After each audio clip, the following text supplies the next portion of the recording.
When I was a kid, my favorite cartoon was Inspector Gadget. Officially, the cartoon was about a trenchcoat-wearing detective who investigated supervillain-level crimes committed by a globe-spanning organization named MAD. Armed with a multitude of gadgets, such as being able to extend his arms and legs, have propellers pop out of his hat so he can fly, have his shoes turn to skates, and activate a huge variety of gadgets located inside his outfit, Gadget should be able to stop the bad guys easily.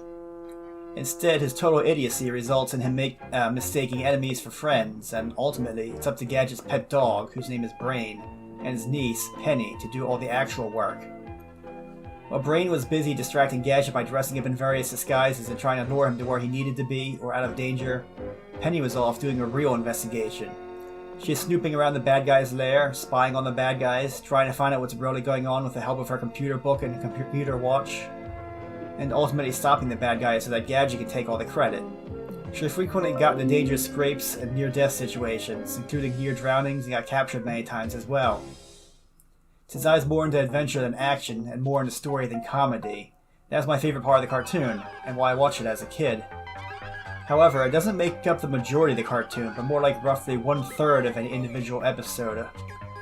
That meant that despite it being my favorite cartoon, I was literally watching the cartoon more for the adventure and mystery elements and made up only a portion of it, while merely putting up with the main star of the show. As much as they are my favorite part of the cartoon, though, Penny's adventures just don't hold up today. Even though some of the situations she got into were cool, the stories were simplistic and lame, and I have to say this as well. Penny has no personality. Penny is more what I would call an icon than a fully fleshed out character. She has a basic number of simple personality traits, but isn't very believable as a person. Penny's traits are very simple. She is friendly to everyone, very polite, and that's kind of it. Here you are, my young mistress. For imitation pearls, they are very nice. Thank you very much, ma'am. These fake pearls may come in handy.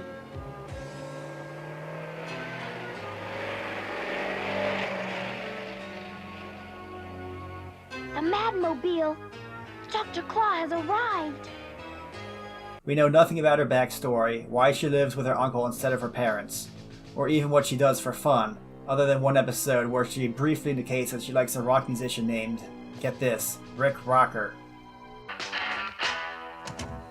Penny, have you ever heard of Rick Rocker? Oh! Penny, what's the matter? Nothing. You said Rick Rocker. He's my favorite singer. I have a mission to protect him from MAD, but it's top secret. Oh, his concert is in town. Take us with you, please, Uncle Gadget, please. Oh, please. Well, all right. Let's skip ahead a few decades to another cartoon which features a smart girl who solves mysteries of a sort and gets into adventures and deals with bad guys. Infinity Train. Infinity Train is a cartoon that, at the moment, currently exists as a 10-episode mini-series.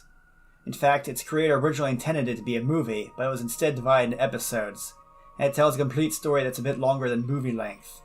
While the second season isn't out yet as I speak, so far the cartoon tells a complete story about a girl named Tulip. Unlike Penny, we know things about Tulip. She likes video games, programming, and science. Her friend doesn't. I thought your game was cool when I played it, and you know how I feel about video games. You hate them. I hate them, but I like yours. Tulip's parents are divorced, and apparently she lives with her mom. When her parents fail at taking her to coding camp where she can learn how to program games, she decides to leave the house and seek it herself, only to end up inside a mysterious train where every train car is its own self-contained world. When a strange number appears on Tulip's hand, she ends up with multiple mysteries and goals. What is this train? What is this number? How can she get off the train? Like Penny, Tulip's companions, which she encounters early in the story, are an intelligent dog and a mechanical idiot, kind of. Inspector Gadget is more of a cyborg than a robot, that is, he's part human with robotic parts. And One, the robot, isn't really so much an idiot as it sometimes does or says questionable things. My mum. No! So you've come to bring me the sweet release of death. Also, no? Are you a toy? Both Tulip and Penny solve mysteries over the course of their adventures. Penny's thought processes and methods of discovering things are rather simple. Uh-oh. 'Oh!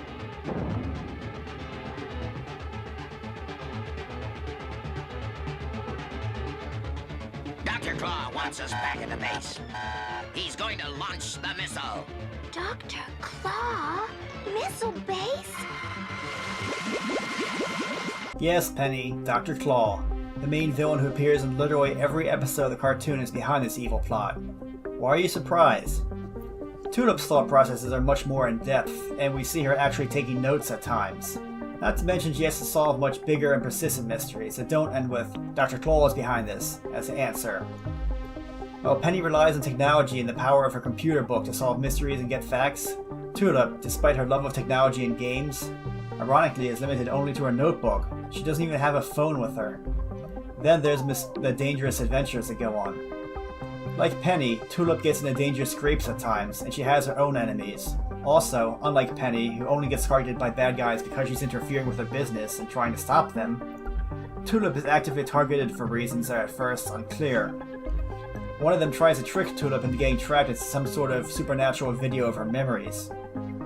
The biggest difference of all, though, is that Tulip has an actual personality. Check out what happens when Penny thinks that her uncle got killed in an explosion.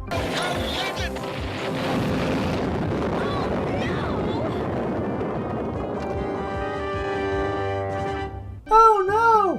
Amazing. Meanwhile, check out Tulip's reaction to when her dog companions turn into a monster that tries to kill her, and she has to trap it to protect herself. It's okay to cry.